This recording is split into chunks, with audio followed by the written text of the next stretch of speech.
அன்று இவ்வுலகம் அளந்தாயடி போற்றி. அன்று இவ்வுலகம் அளந்தாயடி போற்றி. சென்றங்கு தென்னிலங்கை செற்றாய் திரள் போற்றி. சென்றங்கு தென்னிலங்கை செற்றாய் திரள் போற்றி.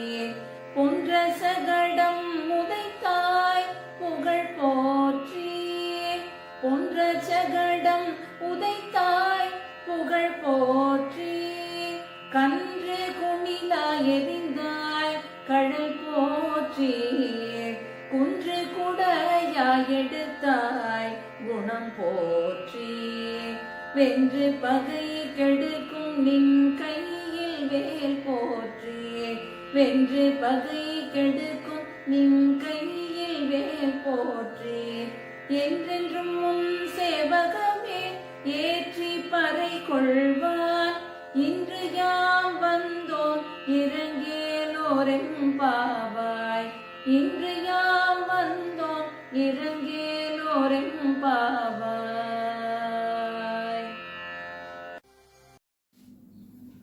அன்று இவ்வுலகம் அளந்தாய் அடி போற்றி என்னும் இந்த பாசுரத்தில் ஆண்டாள் ஸ்ரீ கிருஷ்ணனின் பெருமைகளை, தசாவதாரங்களின் பெருமைகளை மேலும் மேலும் எடுத்துரைக்கிறாள். மகாபலி எனும் அசுரன் அன்று இந்த உலகங்களையெல்லாம் கவர்ந்து கொண்ட காலத்தில் தேவர்களுக்கு அருள வாமன அவதாரம் எடுத்து தானம் கேட்டு வந்து விண்ணுயர வளர்ந்து நின்று 3 அடி அளந்த உலகளந்த பெருமானே, உன் திருவடிகளை போற்றி வணங்குகிறோம். சீதையை கவர்ந்து சென்ற ராவணனின் இருப்பிடமான தென்னிலங்கைக்கு நடந்து சென்று அசுர குலத்தையே அழித்தவனே, உனது திறமையை போற்றி வணங்குகிறோம். கண்ணனே, ஆயர்பாடியில் வளர்ந்த உன்னை கொல்வதற்காக தாய்மாமனால் ஏவப்பட்ட சகடாசுரன் என்னும் அசுரன் சக்கர வடிவில் வந்தபோது அவனை உதைத்து எறிந்து பொடி பொடி ஆக்கியவனே, உன் திருவடிகளை போற்றி வணங்குகிறோம். அதை போலவே வத்சாசுரன், கபிதாசுரன் என்னும் 2 அசுரர்கள் கம்சனால் ஏவப்பட்டு வந்தபோது வத்சாசுரன் கன்று வடிவை எடுத்திருந்தான். கபிதாசுரன் விலாங்கனி பழத்தை கொண்ட மரவடிவில் மறைந்திருந்தான்.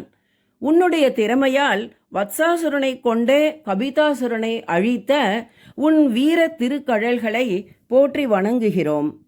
ஆயர்பாடியில் பிரளயம் போல மழை பெய்தபோது கோவர்தன மலையை குடையாக பிடித்து ஆயர்குலத்தை காத்த உந்தன் குணத்தை போற்றி வணங்குகிறோம்.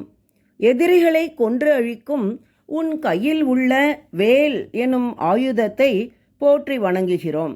இப்படியெல்லாம் எப்போதும் உன் வீரச் செயல்களை போற்றி துதித்து வாழும் எங்களுக்கு மார்கழி நோன்பு செய்ய தேவையான பறையை பெற்றுக்கொள்ள வந்திருக்கிறோம் கண்ணா. நீ மனமிறங்கி அருள் புரிவாயாக என்று ஆண்டாள் வேண்டுகிறாள். ஓம் நமோ நாராயணாய.